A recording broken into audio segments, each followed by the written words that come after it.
Hello guys, welcome.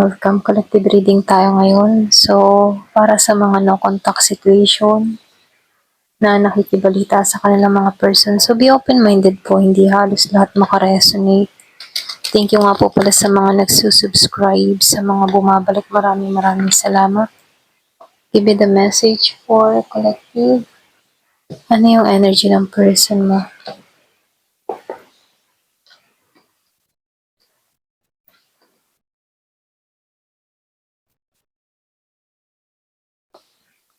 Alam mo, itong taong ito, gusto niyang buuin muli kayo. Okay, buuin yung nawala sa inyo. Ito lang nakikita ko dito, no? Gusto niya matapos yung hidwaan sa inyo rito. Kaya lang meron akong nakitang taong sarado yung isipan niya para sa person niya dito, no? Meron akong nakitang Aries, Leo, Sagittarius, meron din Virgo, Capricorn, Taurus. Kumbaga dito, no, hindi masisisi yung ikaw, okay? Hindi ka masisisi dito kung ayaw mo sa tao na to. Kumbaga pwedeng mayroong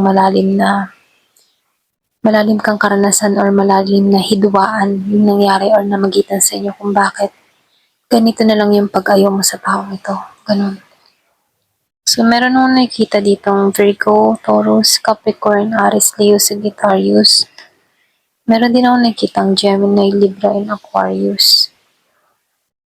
Scorpio, Cancer, and Pisces. Halos lahat nandito pero nangingibabaw dito yung Virgo, Taurus, Aries, Pisces, Scorpio. Ayun. So dito nakikitaan ko dito. Kaya itong tao na to walang ginagawang aksyon. Kasi alam ng tao na to na hindi niya na mababago yung isipan mo. Okay? Pero this time kung meron tong mga nagawang pagkakamali sa'yo, gusto na itong maging tapat kasi itong tao na to natuto na to sa mga na-experience niya sa'yo. Okay? Kumbaga gusto niya ng bagong simula sa'yo, second chance. Kaya lang yung iba sa inyo, sinarahan mo na yung pintuan. Kumbaga, pinikit mo na lang yung mata mo dito para sa tao ito, para hindi mo siya makita, hindi mo siya matanaw. Sinarahan mo na yung pintuan para sa taong ito. Ito lang nakikita ko, no? Yung iba sa inyo nanindigan ka. Alam mo yung tipo na hindi mo kailangan kontrolin. Nagiging kang malaya sa sitwasyong kinakaharap mo dito. So nakikitaan ko dito, yung iba sa inyo, sarado na yung isipan mo sa taong ito. Ito lang nakikita ko, no? Sinasara mo na, ayaw mo siyang intindihin, ayaw mo siyang unawain. Pwedeng maraming beses ka nang umunawa dito, kaya dito, no, ayaw mo na siyang intindihin pa. Para bang sinara mo na siya ng pintuan para sa'yo, ganyan. Kahit wala kang opsyon, yung iba sa inyo single ka ngayon, kahit wala ka namang pagpipilian, pwedeng mas naninindigan ka sa sarili mo. Meron akong nakikitang nagiging kontento siya para sa sarili mo, para sa sarili niya. Ayan, pwedeng ikaw to, no? Yung bang naninindigan siya para sa sarili niya na kaya niya kahit wala tong kapareha niya, okay? Andun yung kanyang autoridad, andun yung kanyang dignidad para sa sarili niya. Pwedeng naibangon niyang muli yung sa sarili niya at ayaw niya nang bumalik sa nakaraan niya, ganon. So dito lumalabas dito, no, hirap yung naranasan niya sa past. Kaya ganito yung paninindigan ng tao na to. Pwedeng energy mo to, okay? Ganito yung paninindigan mo. Kaya ayaw mo nang maranasan yung hirap na makasama tong tao na to. So dito, lumalabas dito no, meron kang person na wala siyang choice kundi ang manahimik, ganun. Wala siyang choice, wala siyang ginagawang aksyon. Kahit nais niyang mabuo yung family, yung kayo, okay? Mas pinipili ng tao na to na manahimik kasi wala naman siyang pagpipilian kung ayaw mo, okay? So dito, lumalabas din dito na wala siyang ipon or wala siyang, yung tipong hindi siya stable dito pagdating sa kanyang finance, okay? Meron tong mga dinadalang pwedeng problema, sariling problema, pwedeng nahihirapan siya sa sitwasyon. Hindi niya alam kung paano muli siya mag-uumpisa. So, nawawalan siya ng pag-asa, okay? Pwede ikaw yung nagbigay ng liwanag sa tao na 'to, na unti-unting nawawala. Alam mo yung tipo na gano'n? Halimbawa, nasa dilim na lugar ano, nandito siya sa moment na nasa dilim na lugar na kung saan nawala yung liwanag at ikaw yung liwanag niya, okay? Kaya dito, nasasakop siya sa dilim na hindi niya alam kung paano makita yung liwanag na kung saan yung liwanag ay umayong na sa kanya, okay? So dito, lumalabas din dito no na nahihirapan 'tong tao na 'to. Nawawalan siya ng hope, nawawalan siya ng pag-asa. Kahit ba nagdadasal siya dito, ramdam niya na hindi sinasagot yung mga panalangin niya, okay? Kaya dito 'no, nawawalan siya ng pag-asa dito. Kasi unti-unti ka nang lumalayo ng tuluyan, unti-unti ka nang nagbabago. Ramdam ito ng tao mo, okay? Ramdam 'to ng person mo na unti-unti ka nang lumalayo. Kumbaga yung gap before ganyan ano, pero ngayon gano'n na kalayo yung gap na kung saan hindi na alam ng tao na 'to kung meron ka pa bang nararamdaman sa kanya, okay? Yung iba sa inyo habang lumalayo yung gap or yung pagitan sa inyong dalawa, yung distance ano, mas lalo kang nawawalan ng amor sa tao na 'to. Kumbaga puwedeng napapalitan na lang 'to ng awa, okay, dahil sa nararanasan ng tao na 'to. Hindi na yung love, puwedeng yung iba sa inyo meron kang nababalitaan sa tao na 'to, kaya lang awa na lang yung nararamdaman mo kasi nahihirapan 'tong tao na 'to, okay?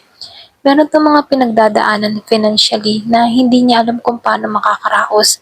Puwedeng meron nga 'tong karamdaman or sakit, eh, okay? Kaya lang imbes na yung pagmamahal yung maramdaman mo sa tao na 'to, kundi awa. Kaya mas pinili mo na lang lumayo kasi ayaw mong maranasan yung hirap na nararanasan ng tao na 'to, na kung saan ikaw yung magti-take ng responsibilidad para rito, okay? So dito 'no, nakikitaan ko dito, mas naghihikam patas ngayon para sa sarili mo, okay? Kumbaga puwedeng yung iba sa inyo, hinahayaan mo 'tong tao na 'to na masolusyunan niya yung problema niya na wala ka, okay? Kumbaga nakikitaan ko dito, ikaw din yung naging lesson sa tao na 'to para makita niya yung pagbabago para sa kanya, para makita niya yung mga kamaliang nagawa niya sa'yo.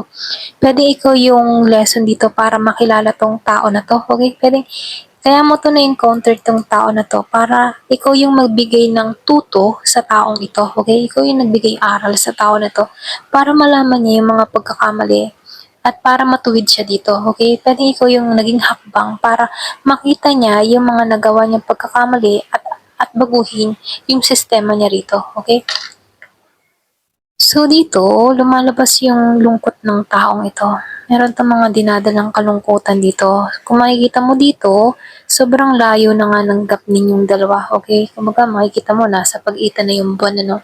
So lumalabas dito, andun pa rin yung emotion, eh. Ang lalim pa rin yung nararamdaman ng tao na 'to, okay? So merong nakatago, merong lihim or puwedeng meron ditong nakaakibat na sikreto, okay? Puwedeng meron siyang mga sinekreto sa'yo. Ayan, kaya dito nawala yung tiwala mo dahil sa sikretong tinago ng taong ito. So dito lumalabas na wala ka ng, yung bang nagkaroon ka ng trust issue dito sa tao na to, kung bakit ganun na lang yung pag-ilap mo dito, okay? So dito 'no, lumalabas din dito hindi mo na rin 'to iniintay. Yung iba sa inyo hindi mo na 'to iniintay or puwede ring sabihin na andun ka na sa ibang ibayo, okay? Meron ka ng ibang tinatahak dito, nagsisimula ka na muli para sa sarili mo, nagsisimula ka na muling maghilom dito or puwede yung iba sa inyo karamihan naghilom ka na talaga dito or lumayo ka na talaga dito, okay? Kumbaga meron ka ng mundong ginagalawan na kung saan sobrang layo mo na sa taong ito. Ayan, ito lang yung nase-sense ko. At ito lang yung din nakikita ko sa card na 'to, okay? Ayan, ayan. So tingnan pa natin kung ano pa yung, mensahe sa'yo. Give me the message.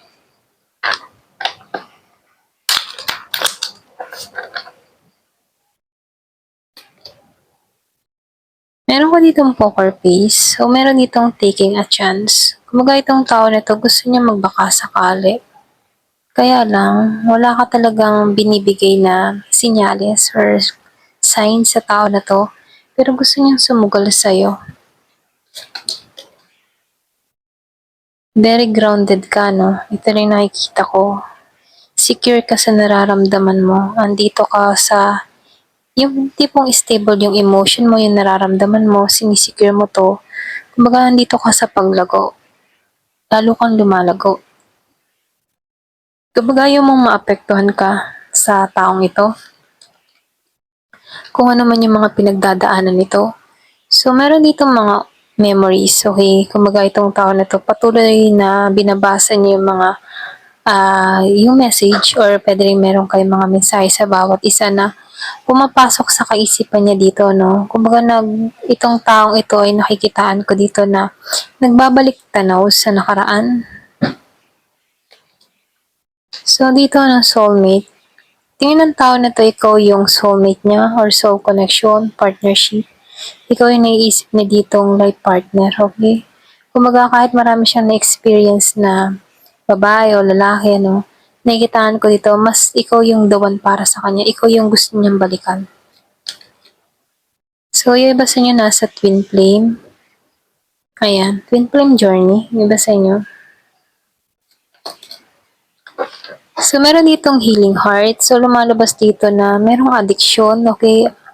Naging abusado din to sa relasyon ninyo, okay? Pwedeng ikaw ay inabuso din ng tao na to. Pwedeng inabuso yung kabaitan mo. Kaya dito, nagkaroon ka ng clarity, nakita mo yung katotohanan, merong na-reveal sa'yo, okay? Kaya dito, pinoprotektahan mo yung sarili mo at determinado ka dito, okay? So, dito meron ditong natapos na. Relationship is over, no second chance.